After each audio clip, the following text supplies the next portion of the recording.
أعوذ بالله من الشيطان الرجيم. بسم الله الرحمن الرحيم. الحمد لله الذي أنزل على عبده الكتاب ولم يجعل له عوجا قيما لينذر بأسا شديدا من لدنه ويبشر المؤمنين الذين يعملون الصالحات أن لهم أجرا حسنا ماكثين فيه أبدا وينذر الذين قالوا اتخذ الله ولدا ما لهم به من علم ولا لآبائهم كبرت كلمة تخرج من أفواههم إن يقولون إلا كذبا فلعلك باخع نفسك على آثارهم إن لم يؤمنوا بهذا الحديث أسفا إنا جعلنا ما على الأرض زينة لها لنبلوهم أيهم أحسن عملا وإنا لجاعلون ما عليها صعيدا جرزا أم حسبت أن أصحاب الكهف والرقيم كانوا من آياتنا عجبا إذ أوى الفتية إلى الكهف فقالوا ربنا آتنا من لدنك رحمة وهيئ لنا من أمرنا رشدا فضربنا على آذانهم في الكهف سنين عددا ثم بعثناهم لنعلم أي الحزبين أحصى لما لبثوا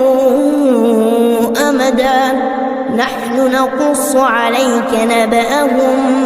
بالحق إنهم فتية آمنوا بربهم وزدناهم هدى وربطنا على قلوبهم إذ قاموا فقالوا ربنا رب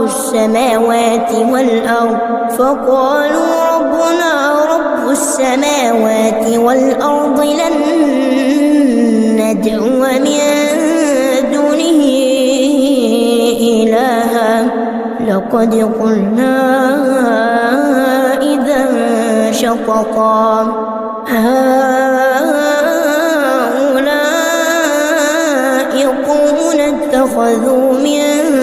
دونه آلهة لولا يأتون عليهم بسلطان بين فمن أظلم ممن افترى على الله كذبا وإذ اعتزلتموهم وما يعبدون إلا الله فأووا إلى الكهف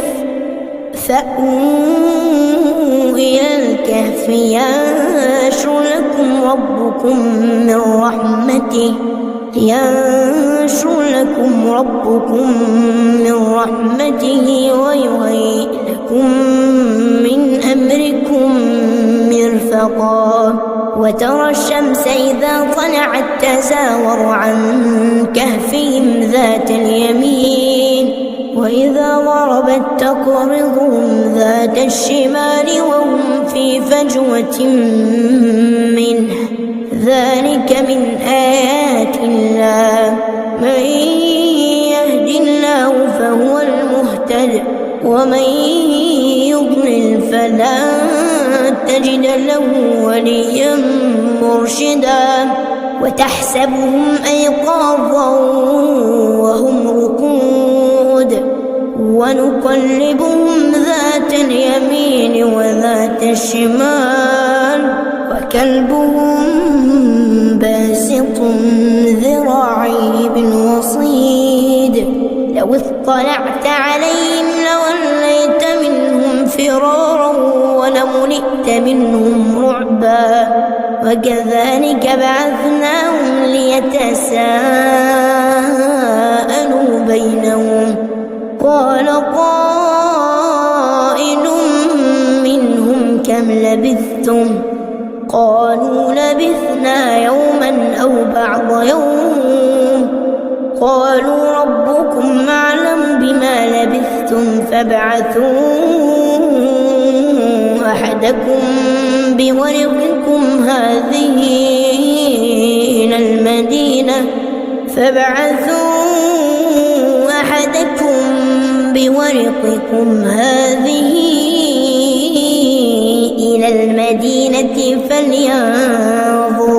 فلينظر أيها أزكى طعاما فليأتكم برزق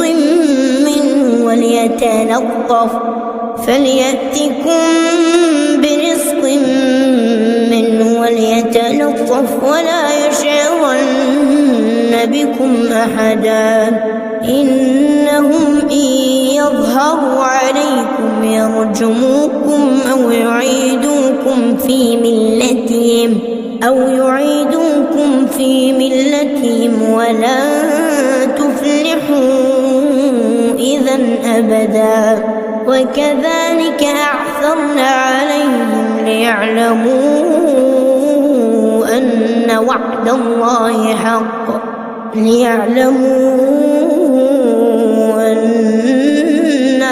الله حق وأن الساعة لا ريب فيها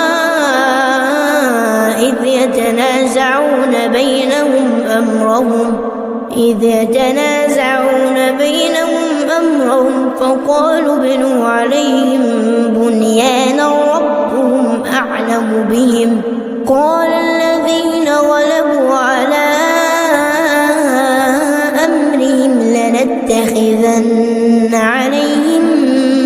مسجدا سيقولون ثلاثة رابعهم كلبهم ويقولون خمسة سادسهم كلبهم رجما بالغيب ويقولون سبعة وثامنهم كلبهم قل ربي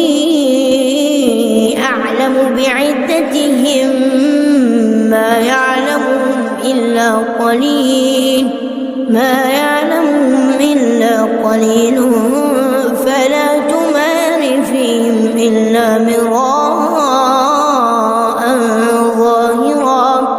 فلا تمار فيهم إلا مراء ظاهرا ولا تستفت فيهم منهم أحدا ولا تقولن لشيء إني فاعل ذلك غدا إلا أن يشاء الله واذكر ربك إذا نسيت وقل عسى أن يهديني ربي لأقرب من هذا رشدا ولبثوا في كهفهم 300 سنين وازدادوا 9 قل الله أعلم بما لبثوا له غيب السماوات والأرض أبصر به وأسمع ما لهم من دونه من ولي ولا يشرك في حكمه أحدا واتل ما أوحي إليك من كتاب ربك لا مبدل لكلماته ولا تجد من دونه ملتحدا واصبر نفسك مع الذين يدعون ربهم بالغداة والعشي يريدون وجهه ولا تعد عيناك عنهم تريد زينة الحياة الدنيا ولا تطع من أغفلنا قلبه عن ذكرنا واتبع هواه واتبع هواه وكان أمره فرطا وقل الحق من ربكم فمن شاء فليؤمن ومن شاء فليكفر إنا أعتدنا للظالمين نارا أحاط بهم سرادقها وإن يستغيثوا يغاثوا بماء كالمهل يشوي الوجوه بئس الشراب وساءت مرتفقا إن الذين آمنوا وعملوا الصالحات إنا لا نضيع أجر من أحسن عملا أولئك لهم جنات عدن تجري من تحتهم الأنهار يحلون فيها من أساور من ذهب ويلبسون ثيابا خضرا من سندس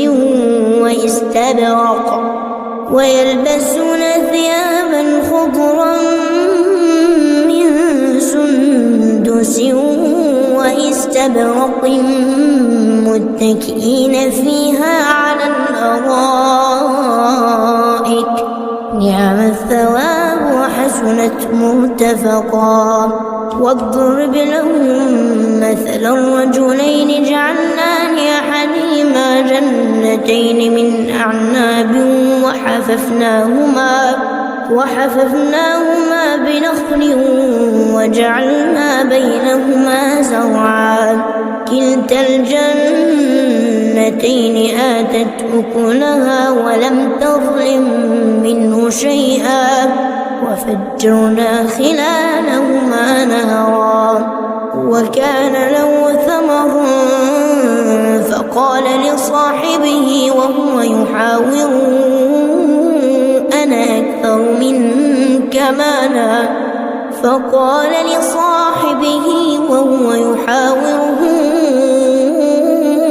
أنا أكثر منك مالا وأعز نفرا ودخل جنته وهو ظالم لنفسه قال ما أظن أن تبيد هذه أبدا وما أظن الساعة قائمة ولئن رددت إلى ربي لأجدن خيرا منها منقلبا قال له صاحبه وهو يحاوره أكفرت بالذي خلقك من تراب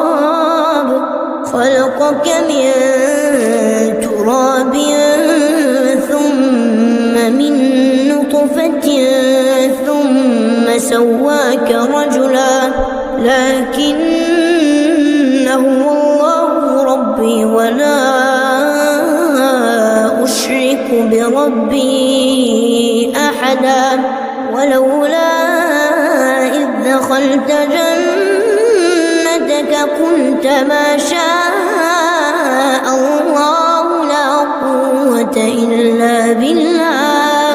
إن ترني أنا أقل منك مالا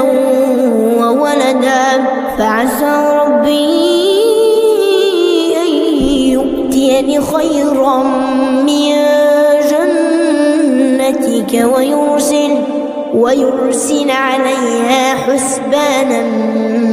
من السماء فتصبح صعيدا زلقا أو يصبح ماؤها غورا فلن تستطيع له طلبا وأحيط بثمره فأصبح يقلب كفيه على ما أنفق فيها وهي خاوية وهي خاوية على عروشها ويقول يا ليتني لم أشرك بربي أحدا ولم تكن له فئة ينصرونه من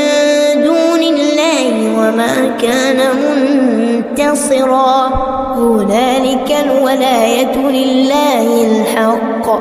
هو خير ثوابا وخير عقبا واضرب لهم مثل الحياة الدنيا كماء أنزلناه من السماء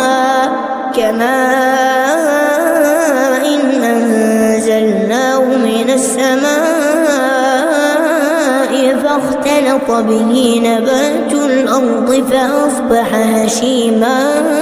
تذروه الرياح وكان الله على كل شيء مقتدرا المال والبنون زينة الحياة الدنيا والباقيات الصالحات خير عند ربك ثوابا وخير أملا ويوم نسير الجبال وترى الأرض بارزة وحشرناهم فلم نغادر منهم أحدا وعرضوا على ربك صفا لقد جئتمونا كما خلقناكم أول مرة بل زعمتم أن لن نجعل لكم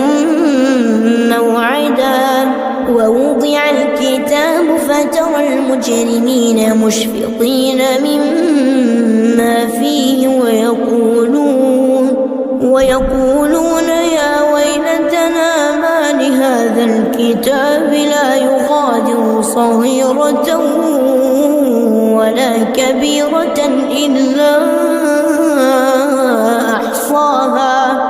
ووجدوا ما عملوا حاضرا ولا يظلم ربك أحدا وإذ قلنا للملائكة اسجدوا لآدم فسجدوا إلا إبليس كان من الجن ففسق عن أمر ربه أفتتخذونه وذريته أولياء من دوني وهم لكم عدو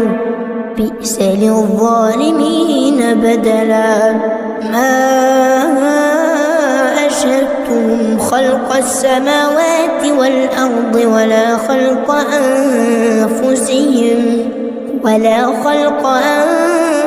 أنفسهم وما كنت متخذ المضلين عضدا ويوم يقول نادوا شركائي الذين زعمتم فدعوهم فلم يستجيبوا لهم وجعلنا بينهم موبقا ورأى المجرمون النار فظنوا أنهم مواقعوها ولم يجدوا عنها مصرفا ولقد صرفنا في هذا القرآن للناس من كل مثل وكان الإنسان أكثر شيء جدلا وما منع الناس أن يؤمنوا إذ جاءهم الهدى ويستغفروا ربهم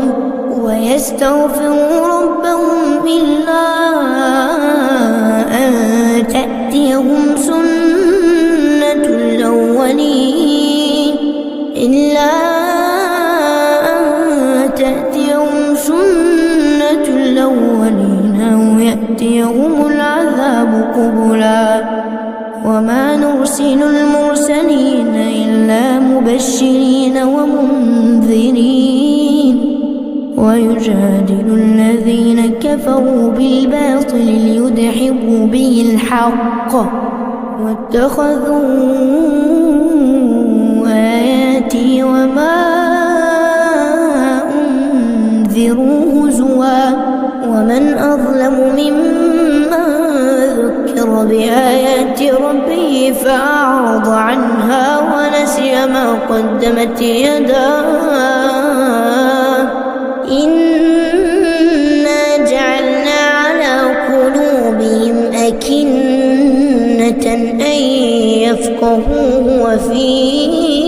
آذانهم وقرا وإن تدعوهم إلى الهدى فلن يهتدوا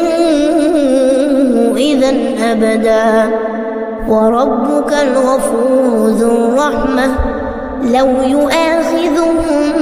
بما كسبوا لعجل لهم العذاب بل لهم موعد لن يجدوا من دونه موئلا وتلك القرى أهلكناهم لما ظلموا وجعلنا لمهلكهم موعدا وإذ قال موسى لفتاه لا أبرح حتى أبلغ مجمع البحرين أو أمضي حقبا فلما بلغا مجمع بينهما نسيا حوتهما فاتخذ سبيله في البحر سربا فلما جاوزا قال لفتاه آتنا غداءنا لقد لقينا من سفرنا هذا نصبا قال أرأيت إذ أوينا إلى الصخرة فإني نسيت الحوت وما أنسانيه إلا الشيطان أن أذكره واتخذ سبيله في البحر عجبا قال ذلك ما كنا نبغ فارتدا على آثارهما قصصا فوجدا عبدا من عبادنا آتيناه رحمة من عندنا وعلمناه من لدنا علما قال له موسى هل أتبعك على أن تعلمني مما علمت رشدا قال إنك لن تستطيع معي صبرا وكيف تصبر على ما لم تحط به خبرا قال ستجدني إن شاء الله صابرا ولا أعصي لك أمرا قال فإن اتبعتني فلا تسألني عن شيء حتى أحدث لك منه ذكرا فانطلقا حتى إذا ركبا في السفينة خرقها قال أخرقتها لتغرق أهلها لقد جئت شيئا إمرا قال لم أقل إنك لن تستطيع معي صبرا قال لا تؤاخذني بما نسيت ولا ترهقني من أمري عسرا فانطلقا حتى إذا لقيا غلاما فقتله قال أقتلت نفسا زكية بغير نفس لقد جئت شيئا نكرا قال ألم أقل لك إنك لن تستطيع معي صبرا قال إن سألتك عن شيء بعدها فلا تصاحبني قد بلغت من لدني عذرا فانطلقا حتى إذا أتيا أهل قرية قرية استطعما أهلها فأبوا أن يضيفوهما فوجدا فيها جدارا يريد أن ينقض فأقامه قال لو شئت لاتخذت عليه أجرا قال هذا فراق بيني وبينك سأنبئك بتأويل ما لم تستطع عليه صبرا أما السفينة فكانت لمساكين يعملون في البحر فأردت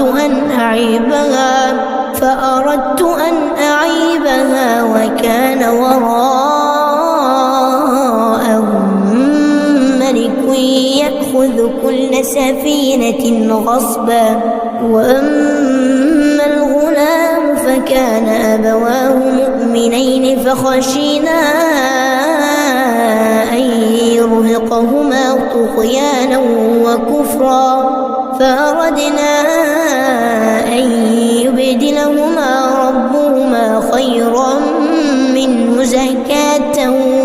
وأقرب رحما وأما الجدار فكان لغلامين يتيمين في المدينة وكان تحته كنز لهما وكان أبوهما صالحا فأراد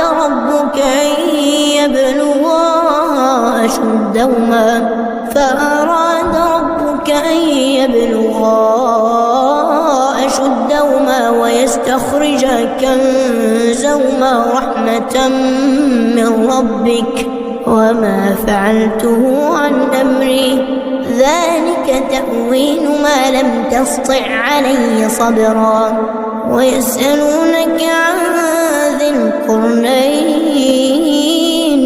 قل سأتلو عليكم منه ذكرا إنا مكنا له في الأرض وآتيناه من كل شيء سببا فأتبع سببا حتى إذا بلغ مغرب الشمس وجدها تغرب في عين حمئة ووجد عندها قوما قلنا يا ذا القرنين إما أن تعذب وإما أن تتخذ فيهم حسنا قال أما من ظلم فسوف نعذبه ثم يرد إلى ربه فيعذبه عذابا نكرا وأما من آمن وعمل صالحا فله جزاء الحسنى وسنقول له من أمرنا يسرا ثم أتبع سببا حتى إذا بلغ مطلع الشمس وجدها تطلع على قوم لم نجعل لهم من دونها سترا كذلك وقد أحطنا بما لديه خبرا ثم أتبع سببا حتى إذا بلغ بين السدين وجد من دونهما قوما لا يكادون يفقهون قولا قالوا يا ذا القرنين إن يأجوج ومأجوج مفسدون في الأرض فهل نجعل لك خرجا على أن تجعل بيننا وبينهم سدا قال ما مكني فيه ربي خير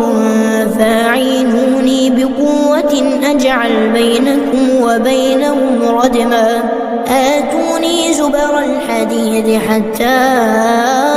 إذا ساوى بين الصدفين قال انفخوا حتى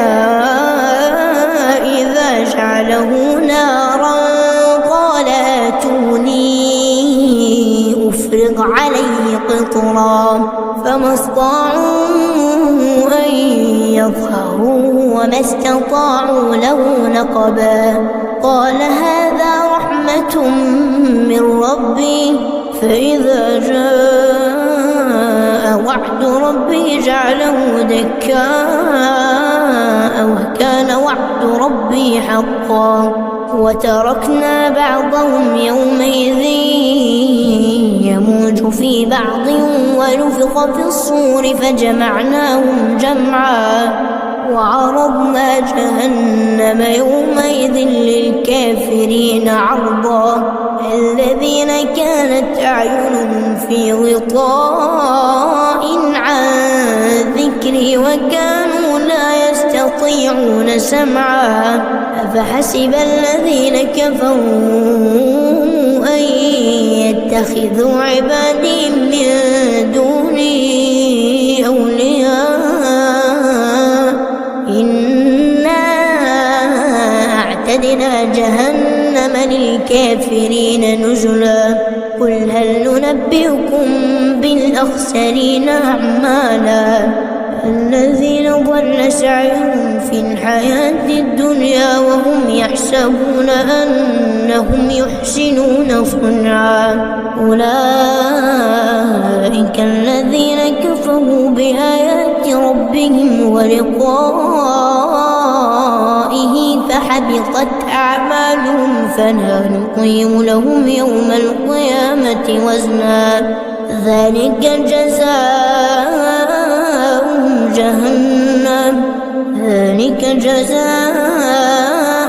جهنم بما كفروا واتخذوا آياتي ورسلي هزوا إن الذين آمنوا وعملوا الصالحات كانت لهم جنات الفردوس نزلا خالدين فيها لا يبغون عنها حولا قل لو كان البحر مدادا لكلمات ربي لنفد البحر قبل أن تنفد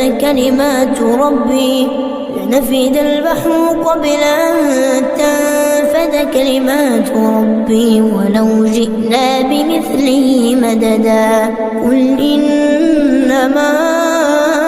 أنا بشر مثلكم يوحى إلي أنما إلهكم إله واحد فمن كان يرجو لقاء ربه فليعمل عملا صالحا ولا يشرك بعبادة ربه أحدا.